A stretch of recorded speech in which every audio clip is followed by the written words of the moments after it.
course, familiar to many of you in the room. This is Catherine Whalen, who is an associate professor here at the Bard Graduate Centre. Catherine studied at Cornell University. She also at the Winter Tour program in American Material Culture, and she has a PhD in American Studies from Yale University. She's the founding director of the Bard Graduate Centre's Craft, Art and Design Oral History project, an online archive of interviews with contemporary makers conducted by the Centre's graduate students, and her current projects include an anthology of the critic Paul Hollister's writings on the US studio glass movement and an accompanying digital exhibition. But in two forthcoming publications, she will be addressing the politics of American antique collecting during the early 20th century. That's a monograph on the collector Francis Garvin and the essay Collecting as Historical Practice for the Oxford Handbook of the History and Material Culture. Catherine's very well prepared, therefore, to give us an introduction to Americana Redux. Please welcome Catherine Whalen.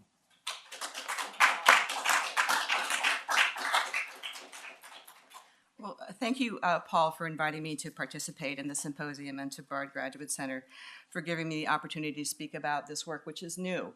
And I'm really pleased to be sharing it, and I welcome any questions or comments that you might have.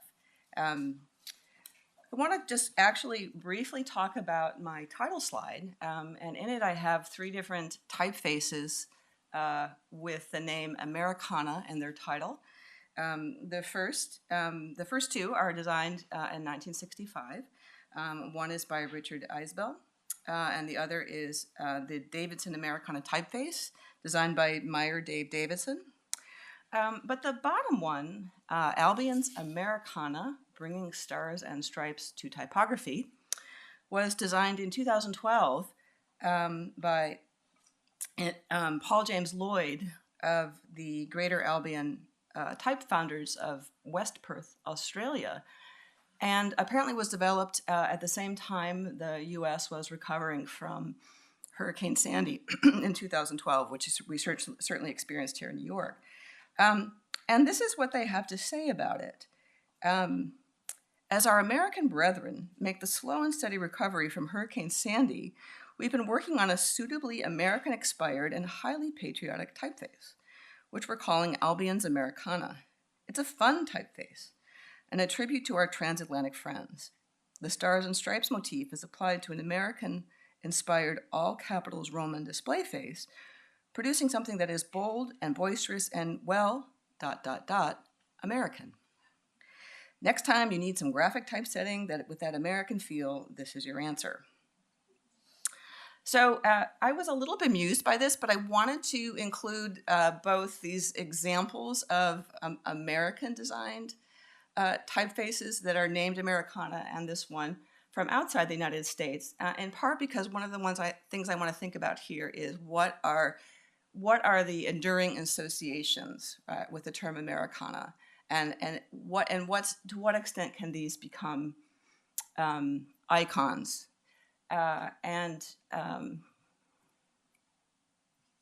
There's also actually another typeface which isn't showing here, which is the Century typeface, which to this day the U.S. Supreme Court requires that its briefs be set in. So by Americana, I mean a collective term for artifacts related to the history and cultural heritage of the United States of America. And by icon, I mean something in which there is not actually textual description required, and we're going to see some examples of that beyond these typefaces. And I want to start out by talking a little bit about the American Colonial Revival. What is it? Historian Alan Axelrod succinctly described it as national retrospection. It's a complex cultural phenomenon, and in my view, and that of many scholars, it's persisted ever since the moment the U.S. ceased to be a British colony. That would be 1783. And it's persisted ever since. It takes many forms: decorative arts, architecture, landscape design, painting, sculpture, graphic arts, literature, photography, and film. And key practices include forming collections, staging commemorations, and preserving historic sites. Certainly, the U.S. colonial revival intersects with discourses of the vernacular, romantic nationalism, nativism, progressivism, regionalism, modernism, and anti-modernism. That said, I'm reminded of an insightful remark by material culture scholar Ken Ames, who, of course, many of you know used to teach here. Namely, his point about the term anti-modernism is that it privileges the term modernism. And as a conceptual category, it only exists in relation to the taken for granted status of modernism. I make this point because Ames, I think, insightfully remarks that the colonial revival is a process rather than a period, and it's always an active choice to colonialize. So, so many scholars have dated the inception of the colonial revival to the 1876 Centennial Exhibition in Philadelphia. There are many examples actually that predate this time, but I think what's significant about the 1876 Philadelphia Exposition is the extent to which that it's publicized in national media, the ways in which it's made available through photography, through prints, through publications. And on the top here you see two images from stereograph cards, one of the hand and torch of the Statue of Liberty, which was yet to be completed, but was on display, and then later on went on display here in Madison Square Park in New York City, and then went back to France before it's completed and then installed in the 1880s. Next to that, you see the Corliss steam engine, which was heralded as this, both sort of this, in a sense, kind of a monumental sculptural masterpiece, as well as this emblem of technology in which this engine in particular allowed factory work to happen at an even greater speed than it had previously. Below here, you have a lithograph of the Centennial Exposition site in Fairmont Park in Philadelphia, and the cover of Frank Leslie's guide to the exposition. Leslie was the publisher of Leslie's Weekly, which was a national newspaper. And here you see in this imagery something that I really want to point out because it's going to become important as we go on, and that's you have the figure of America as Columbia, the goddess of liberty, and she is gesturing towards national splendor, and she stands erect next to Europe, and then crouching beside them is Asia, squatting below is Africa, and then on her left is the figure of a Native American man, right, who is kneeling with his shield placed down and gazing up admiringly at her. 1876 is the same year as the Battle of Little Bighorn, also known as the Battle of the Greasy Grasses, and or Custer's Last Stand. So this is a time. This is being produced in the context of U.S. federal military sanctioned Native American genocide. But this peaceful image of the Indian is important for the kind of ideological work that the exposition is trying to do. One of the, and I think this actually could be said to be an iconic example of the colonial revival, is the Century Vase. It's designed by Carl Mueller for Union Porcelain Works, which was here in Greenpoint, Brooklyn. And this is probably about so big, and there are examples at the Brooklyn Museum and various examples at the Metropolitan and other museums and private collections, all of which actually vary quite distinctively. And so you see some of the emblems here. I would say that this is not subtle, right? I guess that's a bit of an understatement. So you see here this bust, right, portrait of George Washington in the center, who is, of course, the first president of the United States. You have these American bison handles on either side. You have an American eagle at the top. And in this middle register, you have depictions of different aspects of American technology. So those include sewing machines, reapers, steamships, and even on the right, on the upper right, you see a close-up of a panel of a steam-powered jigger in a pottery factory.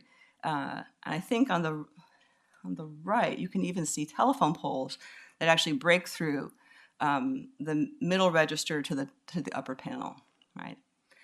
And around the bottom are these scenes from American history.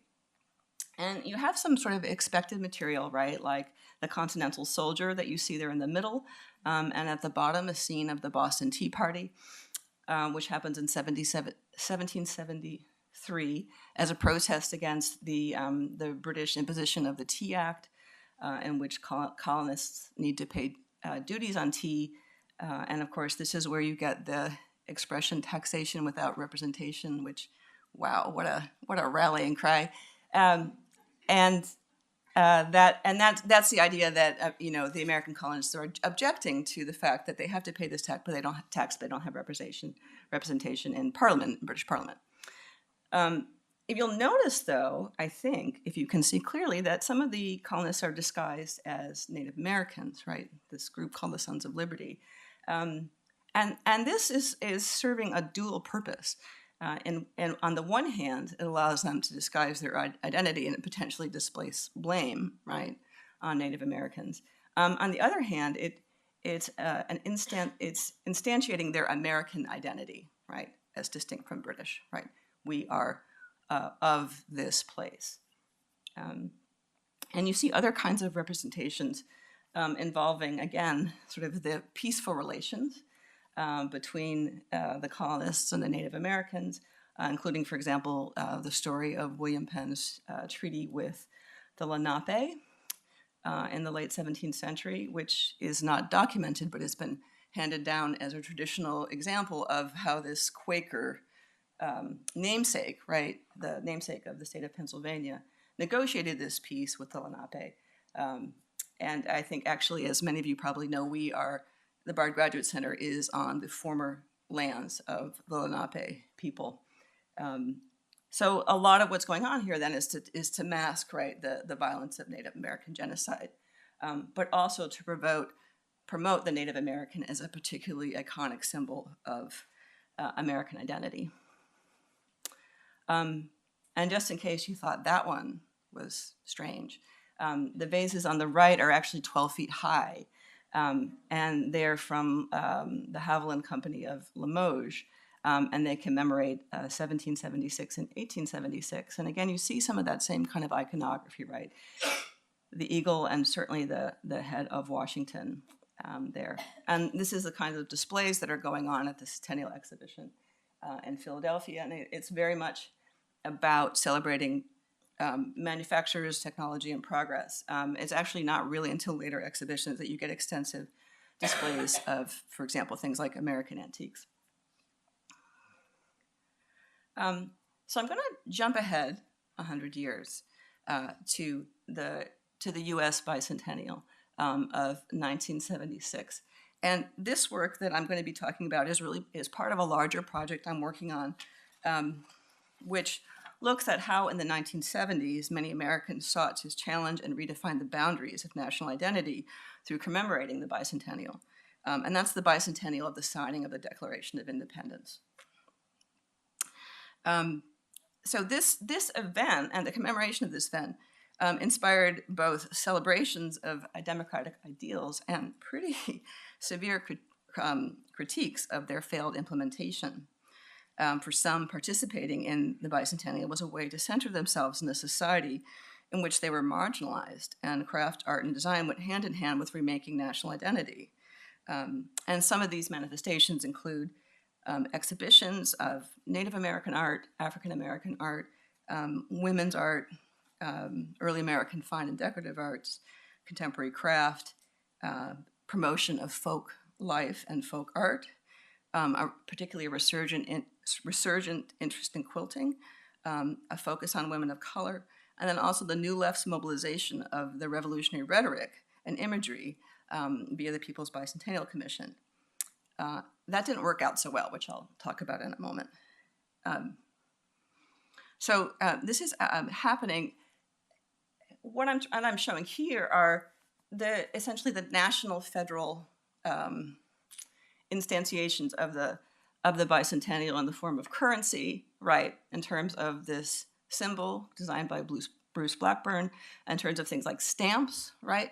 So there was an attempt to really centralize and control the national celebrations, which really failed in part because of this, in a sense, unreceptive political climate. I mean, we've had here, things like the Watergate scandal of 1973, the resignation of President Nixon. You've had women's liberation. There is a really, really active Chicano rights movement, especially around issues of immigration restriction. You've had the occupation of Wounded Knee in South Carolina by the American Indian movement. So there's a lot of recognition, I think, of kind of the failures of sort of the American democratic project.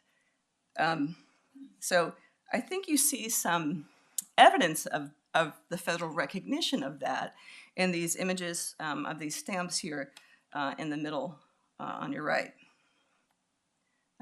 Because it becomes very important to recognize the many contributors, right, to the American Revolution, and not just sort of the European American kind of Anglo-normative people that we associate with the American Revolution. So one of those is Sybil Ludington, who you see. I'm sorry, Mike? I'm too close? Okay. Sybil Ludington, this was a 16-year-old girl who rode on horseback to alert citizens of New York and Connecticut of the approaching British forces, so kind of touted as a female Paul Revere. On the right, you see a representation of Salem Poor, who is an African-American slave who purchased his own freedom and then fought in the American Revolution.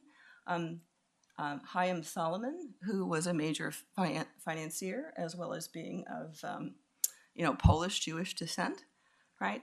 Peter Francisco was from Portugal, immigrated to Virginia, and again became very celebrated actually as this sort of larger-than-life, very imposing masculine figure in the American Revolution.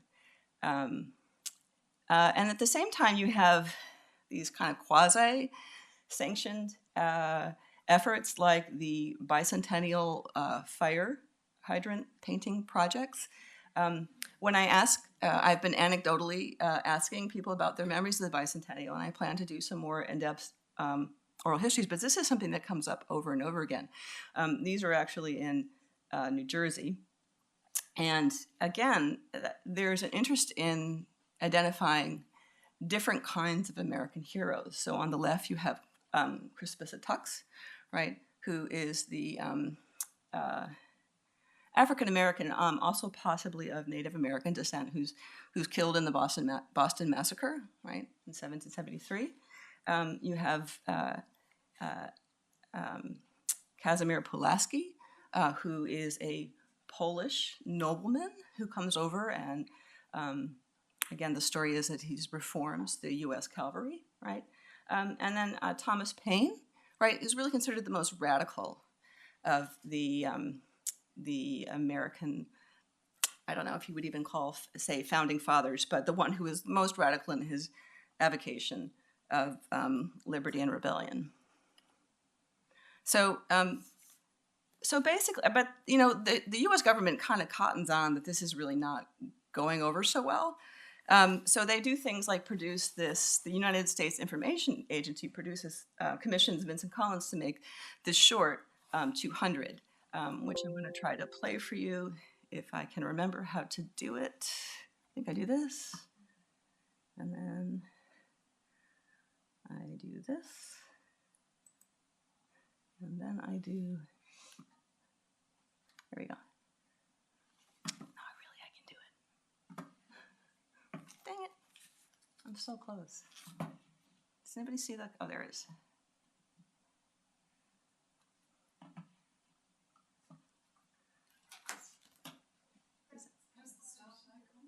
The start right there.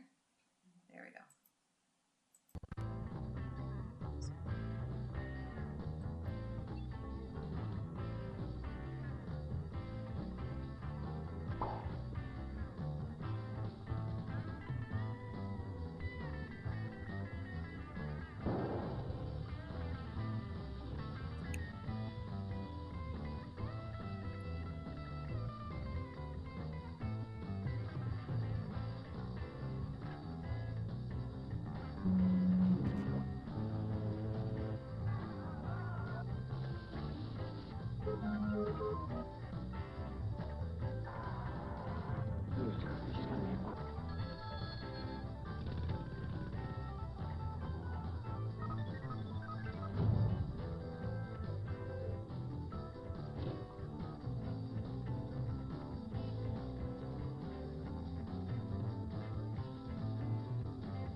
Um, so, sorry. I'm having such trouble escaping this. Let's see, maybe I this.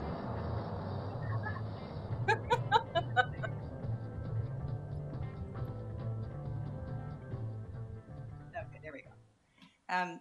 So you kind of get the idea, right? I mean, it's. How do I get back to where I was? Escape. And then I go back to. Try. All right. Yeah. Laura just showed me how to do this. This is really sad. Let's see. So I need to get back to. Oh, I think if I do this.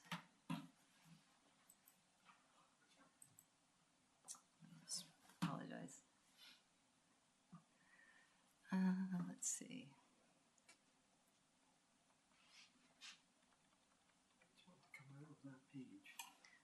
Yeah, I just want to close this page and then get back to the slideshow. No, of course I can. Oh, here we are. Yeah. Well, please close that tab because I think I'm. I've lost it now.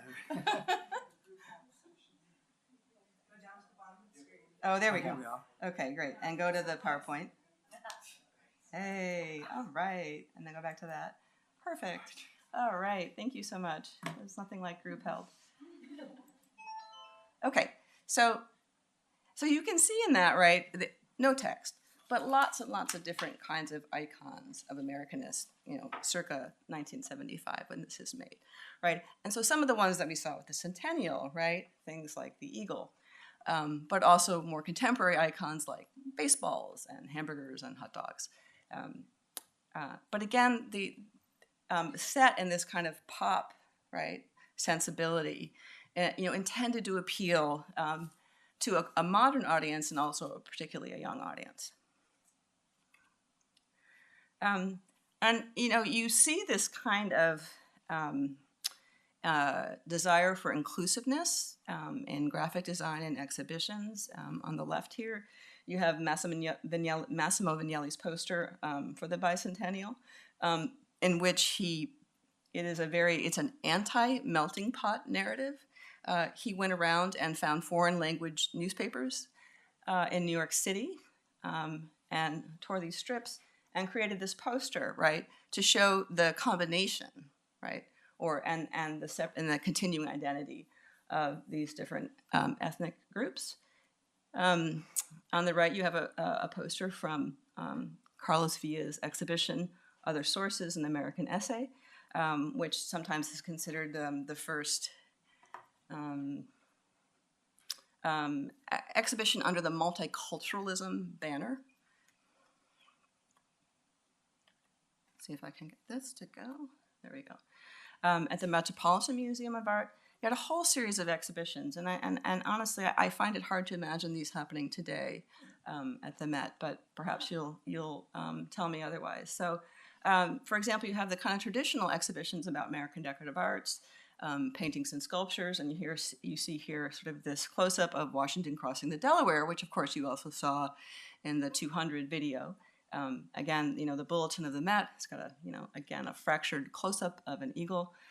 You have an exhibition about 100 years of American women's style.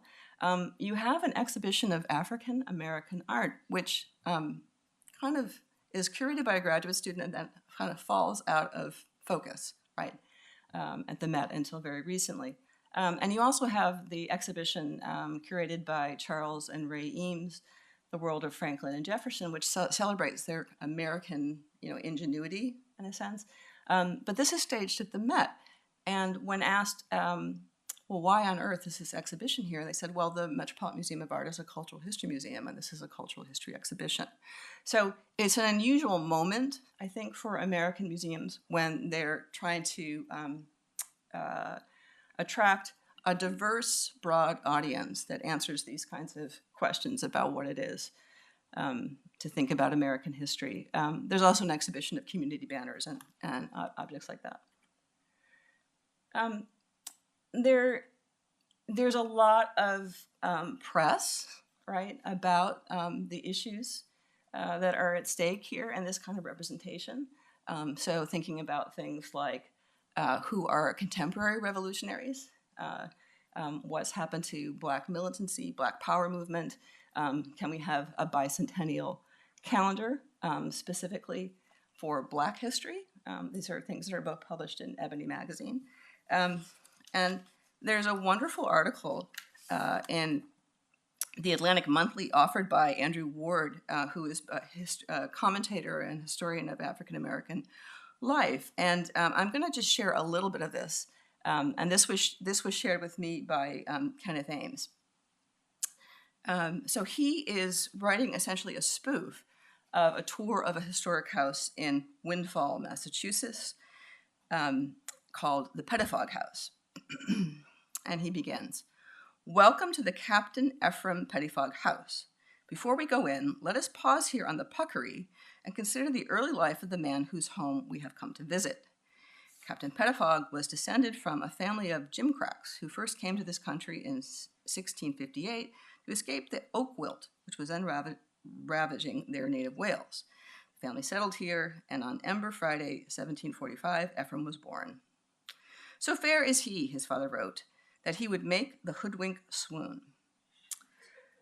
Ephraim would inherit his father's ways with words, and early on showed that he was cut out for higher things than gimcrackery. At 19, he ran away from home and took a job on the trading scutter Goodernach. Over the years, he rapidly rose in station until on Maytide, 1768, he became the company's youngest captain. In West Africa, he befriended tribal chieftains, and in return for their kindnesses, brought numerous of their subjects back with him for education and uplift in America's sunny southern colonies. His reputation grew as his wares swept the colonies from hand-latticed curvettes to portable cooking stools from the bustling island of Japan. Having accrued considerable wealth, he took a wife, one Henna Scartapane of the Vermont Scartapanes. "Oh, mother, you would love her," Ephraim wrote of his bride. "What oil cakes, what nates." And then he goes on to invite the guests in to not only the house, of course, which is accompanied by a gift shop and snack bar and informative ticket office. Right, and then mentions that although this is a restoration, it was built according to 18th century specifications by the Razzo Brothers Construction Company. And you know, as you go in, he describes their tape played of a polka, and how guests would come in and revel. And he invokes such cliches about, for example, the height, right, of colonists. So, mind your heads as we go back into the kitchen, because remember, the average man's height in the 18th century was only 4'2". He describes the kitchen as the true center of the colonial household.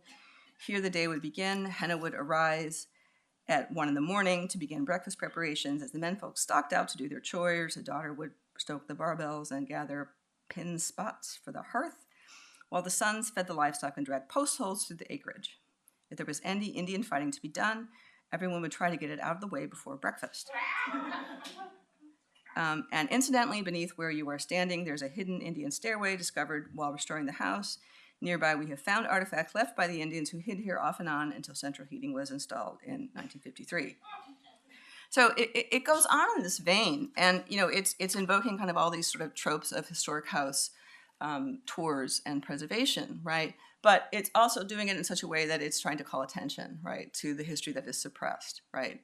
And it's also obviously highlighting the commercialism of the U.S. bicentennial, which is this constant critique, especially by intellectual academic types such as ourselves, but really kind of anyone who is considered to be a person of intellect and good taste here and abroad. Richard Pryor, oh God, should I try to do this again or not? Okay, so I want to play this.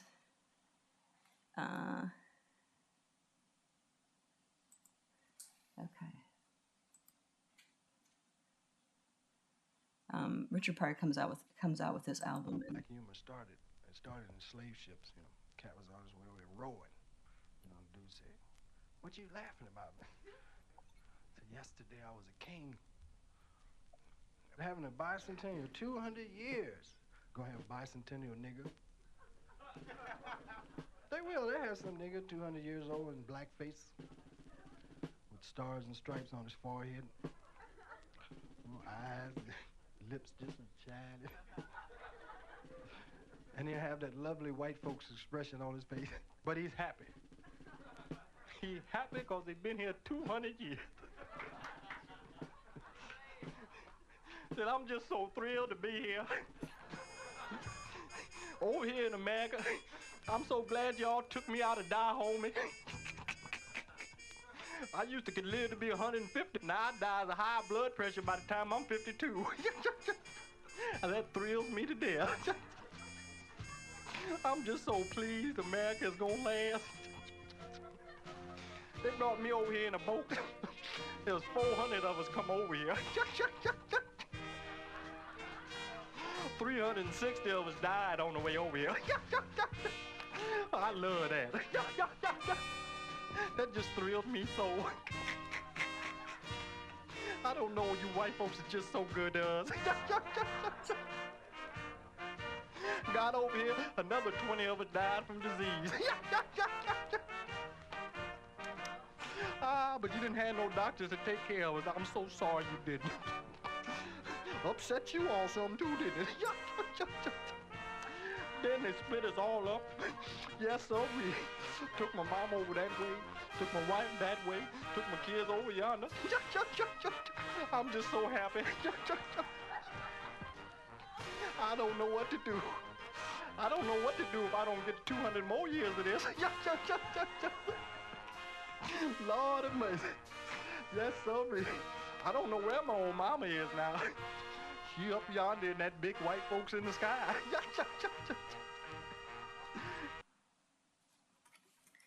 So, you know, again, you see this, this album actually won a Grammy.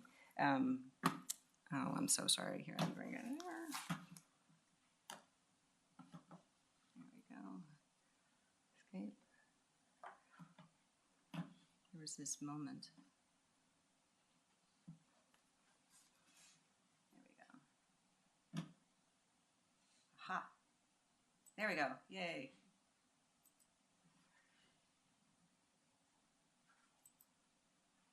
Right. So clearly satirical, but recognizable, right? For a broad audience. And, you know, this kind of playing with this kind of American history and this, how can we build upon, but potentially subvert, right, this American iconography. This is something that's attempted by the New Left, right? So people like Jeremy Rifkin, who founds the People's Bicentennial Commission. And one of the things that this group does is do things like restage the Boston Tea Party, but hang Nixon in effigy.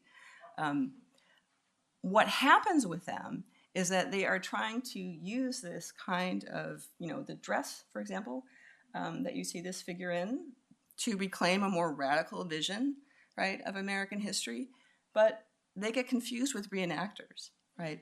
They're actually unable to wrest this imagery from more conservative political forces, and eventually they abandon it, right? But, you know, again, this kind of using this rhetoric to clear independence from big business, you know, bringing together, you know, various leftist activists on this march in the Capitol. This really may have been sort of their last grand stand. The American Indian movement is very active at this moment, and also is trying to use this kind of this question of who was here first, right, to advance Native American rights, and some of that gets folded into sort of the official bicentennial rhetoric, and some of that stands in opposition to that.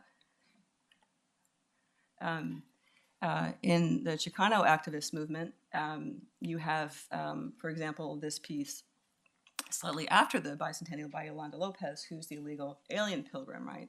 So this figure kind of in this Aztec headdress who's saying, well, again, you know, who was here first, right? And on the right, you see this remaking of the Statue of Liberty by Esther Hernandez. And the Statue of Liberty really becomes a key icon of Americanness at this point. You know, earlier, say, you know, in the 19th century or even into the early 20th century, there were things like pilgrims and Plymouth Rock. But now the pilgrim is no longer a desired emblem, right, of the United States, nor is Plymouth Rock. It's the Statue of Liberty, because this is bringing together peoples from various lands, supposedly, into the democracy of the United States. And because of that rhetoric, it becomes a key way to contest the discrepancies between those liberties. You also see this kind of iconography picked up by the women's movement and gay pride. So you have here, you see this cover of Ms. Magazine talking about what history, 200 years of history have been like for women. On the bottom right, you see Wanderlust, dressed up as a Statue of Liberty for the Gay Pride Parade in 1976. There is, in fact, the representation of women and minorities on the official Bicentennial Commission. And at the same time, you have patriotic groups like the Daughters of the American Revolution that are staging their own kinds of ways of commemorating American history. Ms. Magazine actually puts out this game, Her Story, which some of us have attempted to play and is really, really difficult. But you can see, you know, again, it's using that iconography we saw on the $2 bill, right, which comes out, this reverse comes out in 1976. That's taking this imagery from John Trumbull's signing of the Declaration of Independence, which is actually in the Capitol Rotunda, 12 by 18 feet, right? But on the image here, right, the figures are replaced by Eleanor Roosevelt, Susan B. Anthony, Harriet Tubman. And here's the layout of the board, an advertisement for it in Ms. Magazine. And what's interesting about it from the perspective of the historiography of women's history is it's really a kind of an add women and stir approach. It's a lot of, here's biographical information about obscure people that you didn't know about, but they were there, right? It's the we were there is the important point, really the ultimate message. It's actually something that was devised by a professor of women's studies and then produced with the help of Ms. But the rhetoric that goes with the press release that accompanies this is about how, oh gosh, you know, I played this with men and they really do they often beat me. And it's a part of the story here is that this is a fun game, but it's not going to threaten, right, gender politics.